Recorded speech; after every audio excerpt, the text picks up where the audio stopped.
ఒకప్పుడు చిన్న గ్రామంలో అందరినీ ఆశ్రయించే ఒక ముసలి వేప చెట్టు ఉండేది. అది గ్రామస్తులకు మంచినీరు, నీడను అందించేది.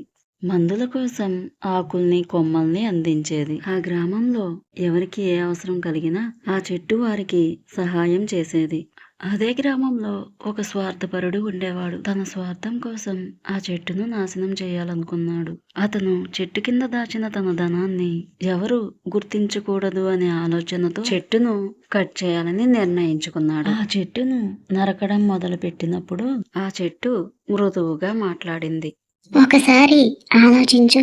నేను నీకు నీడనిచ్చాను, నీ శ్వాసకు ఆక్సిజన్ అందించాను. నువ్వు గనక నన్ను నాశనం చేస్తే నువ్వే చాలా నష్టపోతావు అని ఆ చెట్టు ఆ యువకుడితో అంది.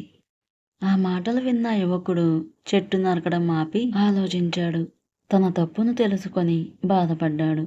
ఆ తరువాత గ్రామస్తులతో కలిసి ఆ వేప చెట్టును మరింతగా కాపాడాలని నిర్ణయించుకున్నాడు. ఫ్రెండ్స్, ఈ కథ నీతేంటో తెలుసా? వేప చెట్టు ప్రాముఖ్యతను గుర్తించి దాని విలువను అర్థం చేసుకోవడం ప్రతి ఒక్కరి బాధ్యత.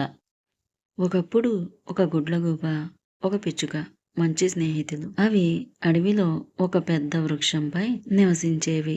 కానీ పిచ్చుక తినగా మిగిలిన ఆహారాన్ని దాచుకునేది. గుడ్లగూబ ఆ విషయాన్ని గమనించింది. పిచ్చుక ఎక్కడ ఆహారం దాస్తుందో కనుక్కొని ఆ గుడ్లగూబ దొంగిలించేది. ఒకరోజు పిచ్చుక గుడ్లగూబ ఆహారాన్ని దొంగిలించడం చూసింది. అప్పుడు పిచ్చుక గుడ్లగూబను ఇలా అడిగింది. ఎందుకు నువ్వు నా ఆహారాన్ని దొంగిలిస్తున్నావు?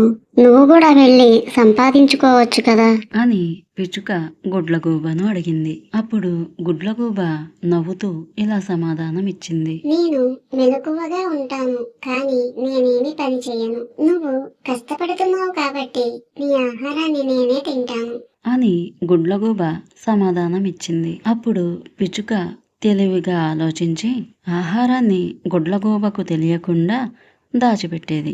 పిచ్చుక దాచిన ఆహారం గుడ్లగూబకు ఎక్కడ వెతికినా దొరకలేదు.